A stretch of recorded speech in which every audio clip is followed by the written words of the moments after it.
The scene opens in a fancy restaurant, where guests are savoring their meals and celebrating their special moments. Suddenly, the protagonist, Do Bae-man, falls from the rooftop, hanging upside down by a single rope. On the rooftop above, a shadowy figure appears who pulls out a knife and cuts through the rope, sending Bae-man falling towards the ground. Just as he begins to fall, the scene shifts back to his school days. In the flashback, Bae-man is shown as a rebellious troublemaker, who gets expelled from 3 schools for breaking the rules. Outside the school, his aunt, Do Suk-young, who is a detective and his sole guardian, reprimands him for wanting to drop out of high school merely to avoid military service. Despite dropping out, he dedicates himself to studying tirelessly. Understanding that passing the bar exam is his only chance to turn his life around. He successfully passes the bar exam, but when he starts applying to different law firms, he faces judgment from both interviewers and other candidates for not having a high school diploma.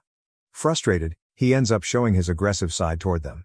After failing his interview at the 10th law firm, Bae-man sits down to a dismal dinner of instant noodles while watching the news about a lawyer arrested for unethical practices.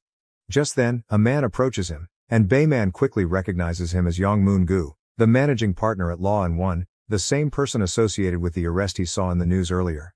Moon-gu reveals that he has done a background check on Bae-man and casually mentions that he has passed the interview for Moon-gu. He then leads Bae-man to his luxurious office and pours him a glass of fine whiskey. Without hesitation, he suggests that Bae-man consider a position as a military prosecutor.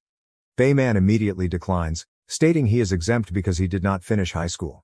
As he walks to the door, Moon-gu explains that this role could earn him 5 times more than the lawyer job he is looking for, plus he would receive a 10% commission from Moon-gu, which could help him pay off his debt. Despite this, Bae-man still refuses, saying Moon-gu has not done his homework. If he had, he would know why Bae-man wants to avoid the military. Bae-man reveals that both of his parents were in the military and died in a car accident while distracted by a call from a superior. He watched helplessly as they lost their lives in their uniforms. Moon-gu continues, explaining that the military is a gold mine, but for the wealthy, it is like a ticking time bomb. He insists that his job is to defuse that bomb before it goes off. He then offers Bae-man wealth and connections, promising him a position at Law & One if he agrees to serve as a military prosecutor for 5 years and meet his expectations along the way. The scene fast-forwards 5 years later to when a new recruit, Cha Woo-in, takes her oath. Meanwhile, Bae-man has settled into his position. He visits a barrack where Sergeant An Soo-ho, son of the president of Gusan Bank, is stationed. At first, he acts friendly, pretending to care about Soo-ho's minor allergies and mosquito bites. He gives him a spacious room to himself and provides equipment and special treatment. Before long, Bae-man begins investigating Soo-ho, who is suspected of using his father's wealth for preferential treatment. Soon, Woo-in arrives at her assigned base, where Section Chief Yu-ra gives her a tour. During the tour, she crosses paths with Bae-man, who does not greet her and hurries off to the interrogation room. Woo-in notices this and seems unsettled. So Yu-ra explains that Bae-man's investigation is receiving a lot of media attention, which is likely causing his irritation. She then gives Woo-in a tour of the base. In the interrogation room, Bae-man dismisses Soo-ho's explanations. Despite Soo-ho's attempts, Bae-man remains resolute in holding the sergeant accountable. Meanwhile, Woo-in asks Yu-ra to take her to the investigation room where Bae-man is working, where she listens in on the interrogation he is conducting. Later, Bae-man addresses the media, announcing that Soo-ho has been found guilty and will face punishment for using his father's wealth for personal gain. He emphasizes that all soldiers will receive equal treatment and that this case will be a cornerstone for eliminating special privileges. After the briefing, Bae-man confronts Woo-in about spying on him during the interrogation. In their conversation, he mentions his intention to get discharged soon. They then approach their superior to report, who commends Bae-man for his briefing. However, when he questions Woo-in, her responses fail to satisfy him, leading him to ask her to leave the room. Observing her reaction, Bae-man quickly decides to assign her a task, putting her in charge of the next interrogation before he walks out. Bae-man is on his way to meet Moon-gu, who offers him some cash for doing his job well. As they discuss the plan they made 5 years ago, they are interrupted by a call on Moon-gu's phone from someone named No Tae-nam. After the call ends, Bae-man insists on meeting the caller, but Moon-gu refuses to do that right now. Fortunately, Bae-man takes note of the name and later looks it up after leaving Moon-gu's place. He discovers that the caller is the chairman of IM Defense, who has a fondness for his pet and holds significant influence over Moon-gu. After that, Bae-man visits Soo-ho in jail, where he reveals that he once beat a man to death, changed his name, and pretended to be a model soldier to escape his dark past. Later, Moon-gu visits Tainam at his bar, Cartel, where he usually lets his dog, Bolt, roam free. While they have a brief conversation, they are interrupted by Tainam's friend Alan, who arrives with a girl. Upon their entrance, Alan asks Moon-gu to leave. The girl, Han Sena, is a fan of Alan's, and she later gets drugged and assaulted by the two men. After the incident, she goes to a police station where Soo-kyung works, showing signs of bruises on her face. From there, she calls her friend Woo-in for help. When Woo-in arrives, Soo-kyung updates her on Sena's condition. Afterward, Woo-in interrogates a military suspect but remains calm when he suddenly attacks her, earning praise from Bae-man for her composure. Later, she transforms her appearance with red lipstick and a wig, sneaking into the apartment where Alan and his friends are partying. She confronts them about the Sena, and when Alan threatens her with a golf club, she swiftly takes him and his friends down with her stilettos and fists. Woo-in takes the phone he used to record the assault and calls someone to have the group captured. At the same time, Bae-man reviews Woo-in's files and discovers that she is a Stanford law dropout who disappeared for 3 years, only to pass the Korean bar exam as soon as she returned. He is intrigued, especially since she never flinched, even when an aggressive soldier held a sharp glass shard right in her face. Later, as Woo-in picks up her locket with her initials, a brief flashback shows that her father, Cha Ho-chul, the chairman of the IM defense industry, named the company after her, with her initials turned upside down. She reflects on the moments she shared with her father as she gazes at her locket.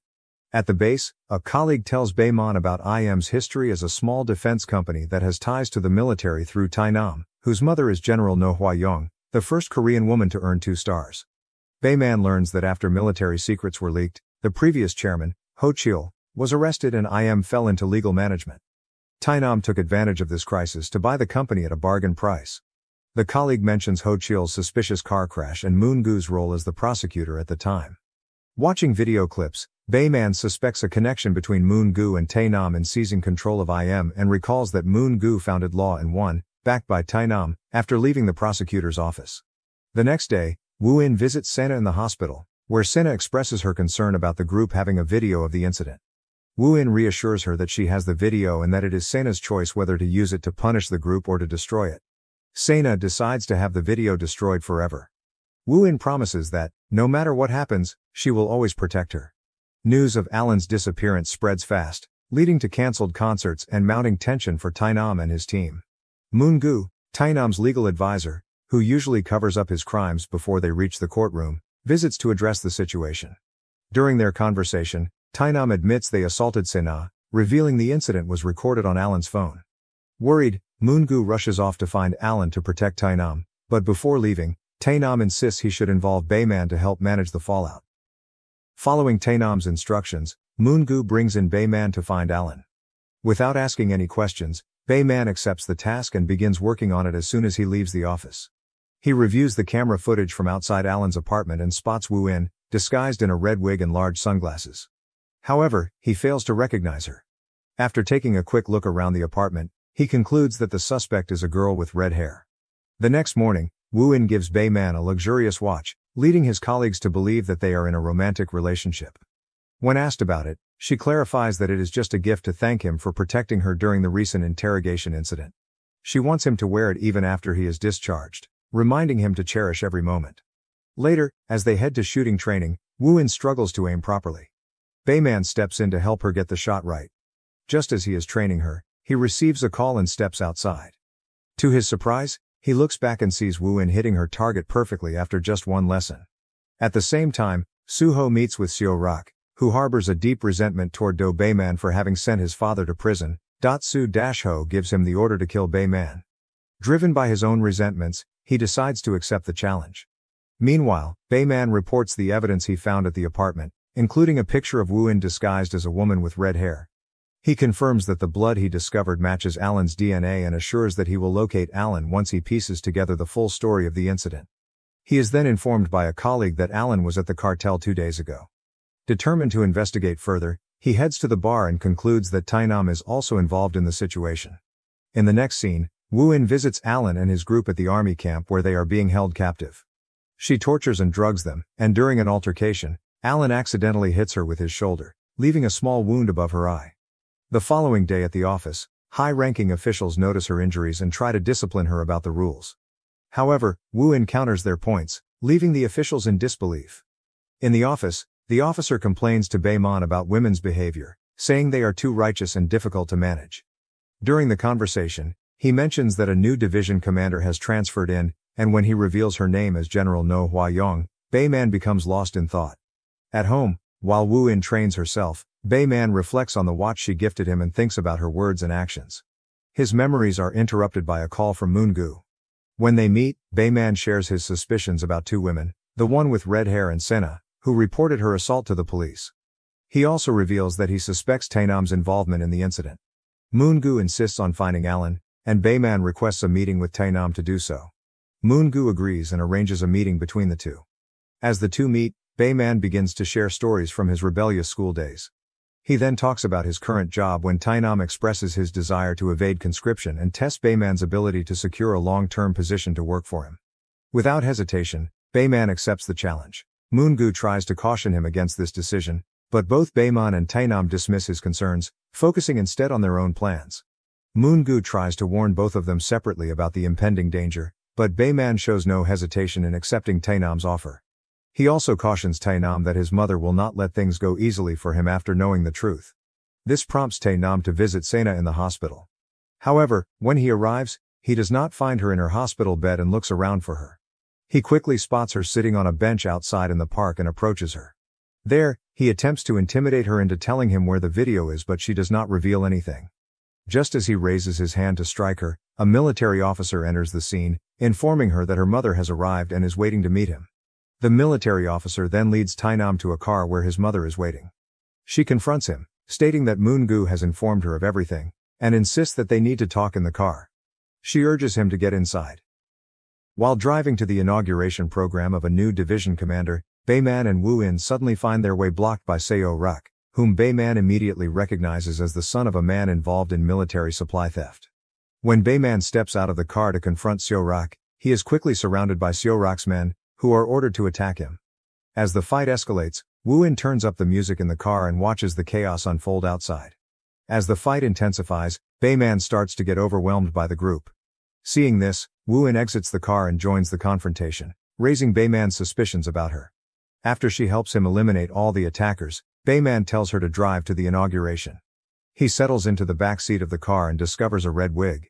Looking at Woo-in, he notices she is wearing the same glasses as the woman with the red wig he suspects in the case of the missing Alan, leaving him to wonder about her true identity.